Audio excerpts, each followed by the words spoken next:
Wall street और blockchain, ये दो बिल्कुल अलग दुनियाएं हैं।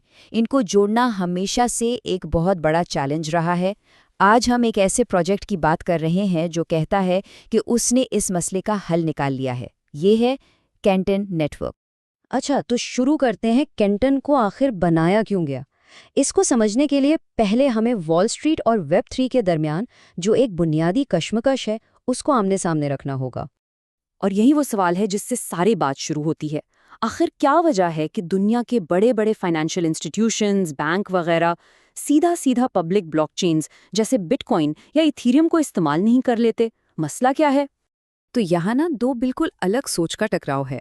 एक तरफ है पब्लिक ब्लॉकचेन्स, जिनका बुनियादी उसूल है रेडिकल ट्रांसपेरेंसी, मतलब सब कुछ खुला, हर ट्रांजैक्शन सबके सामने। दूसरी तरफ है इंस्टीट्यूशनल फिनेंस, जो चलता है प्राइवेसी और सख्त कंट्रोल्स पर। यहाँ हर चीज़ को राज में रखना ज़रूरी है, बिल्कुल तेल और पानी की तरह, जो आपस में मिल ही नहीं सकते। तो सवाल ये है, इस तेल और पानी को मिलाया कैसे जाए, एक पुल कैसे बनाया जाए। और बिल्कुल यहीं पर कैंटन नेटवर्क पिक्चर में आता है। इसे सिर्फ एक आम पुल ना समझें, बल्कि ये एक पर्पस बिल्ट, बहुत सोच समझ कर डिज़ाइन किया गया नेटवर्क है, जिसका मकसद ही इन दो अलग दुनियाओं को एक साथ लाना है। बुनियादी तौर पर देखें तो कैंटन एक लेयर 1 स्मार्ट कॉन्ट्रैक्ट ब्लॉकचेन है, लेकिन इसकी सबसे खास बात, इसका सीक्रेट सॉस समझ लें, वो है इसकी कॉन्फ़िगरेबल प्राइवेसी और कंट्रोल्स। इसका मतलब यह है कि बड़े इदारे खुद फैसला कर सकते हैं कि कौन सी इन्फॉर्मेशन किस हद तक प्राइवेट रखनी है और किसे दिखानी है, बिल्कुल वैसे ही जैसे वो अपने पुराने ट्रेडिशनल सिस्टम्स में करते आए हैं। तो कह सकते हैं कि ये ब्लॉकचेन की टेक्नोलॉजी है, लेकिन वॉल स्ट्रीट के रूल्स के साथ। एक बात बिल्कुल साफ है, कैंटन हर किसी के लिए नहीं बन रहा। ये एक स्पेशलिस्ट है। इसके फीचर्स देखें तो साफ पता चलता है। कॉन्फ़िगरेबल प्राइवेसी, यानी प्राइवेसी को अपनी मर्जी से सेट करना। ये इदारों को अपने डेटा पर कंट्रोल देता है। इंस्टीट्यूशनल कंट्रोल से वो तमाम कवानीन और रेगुलेशंस पूरे होते हैं जिन पर उन्हें अमल करना होता है।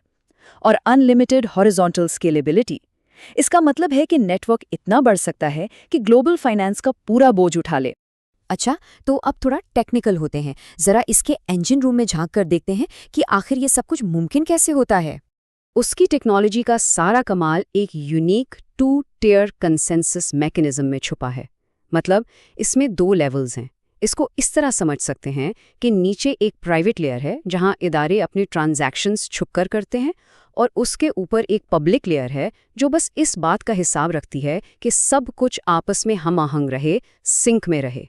इस डिज़ाइन की वजह से प्राइवेसी भी रहती है और पूरा नेटवर्क एक साथ भी काम करता है। और इस पूरे सिस्टम के दिल में है ग्लोबल सिंक्रोनाइज़र।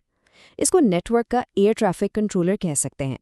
जैसे एक एटीसी टावर ये यकीनी बनाता है कि हज़ारों जहाज़ आपस में टकराए बगैर अपनी अपनी मंजिल तक पहुंचे, बिल्कुल इसी तरह ये ग्लोबल सिंक्रोनाइज़र नेटवर्क पर होने वाले तमाम प्राइवेट ट्रांजैक्शंस को सिंक में रखता है ताकि कोई गड़बड़ ना हो। जाहिर है इतना बड़ा नेटवर्क चलाने के लिए फ्यूल तो चाहिए होगा, और यहाँ इसका फ्यूल है उसकी अपनी नेटिव करेंसी। और ज़रा इस नंबर पर गौर करें, $5.4 बिलियन, ये है इसकी मौजूदा मार्केट कैपिटलाइजेशन। इससे अंदाज़ा होता है कि मार्केट इस प्रोजेक्ट के पोटेंशियल को कितना सीरियसली ले रही है। लोग इस पर बहुत बड़ा बेट लगा रहे हैं कि कैंटन आने वाले वक्त में फाइनेंस की दुनिया में एक अहम किरदार अदा करेगा। तो ये कैंटन कॉइन, जिसे सीसी कहते हैं, है क्या चीज़? ये सिर्फ खरीदने बेचने वाली चीज़ नहीं है। ये उस नेटवर्क की लाइफ ब्लड है। इसकी एक असल यूटिलिटी है, एक मकसद है। नेटवर्क पर कोई भी काम करना हो, जैसे कोई एप्लीकेशन चलानी हो या फीस देनी हो, वो सब सीसी में ही अदा की जाती है। इसके बगैर ये नेटवर्क चल ही नहीं सकता।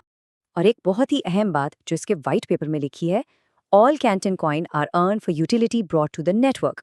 इसका सीधा सा मतलब यह है कि यहाँ कोई प्री सेल नहीं हुई। फाउंडर्स ने अपने लिए सस्ते कॉइन्स पहले से नहीं रख लिए।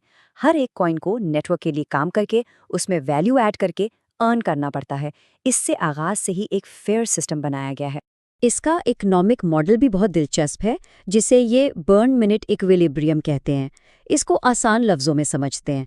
स्टेप 1, नेटवर्क पर जो भी फीस दी जाती है वो सीसी में होती है। स्टेप 2, वो सारी फीस बर्न कर दी जाती है, मतलब हमेशा के लिए सप्लाई से गायब। तो इससे क्या होता है? जितना ज़्यादा नेटवर्क इस्तेमाल होगा उतने ज़्यादा कॉइन्स बर्न होंगे, सप्लाई कम होगी, तो जाहिर है बचे हुए कॉइन्स की कीमत बढ़ेगी। तो कॉइन की कीमत सीधी सीधी नेटवर्क की असल यूटिलिटी और इस्तेमाल से जुड़ जाती है।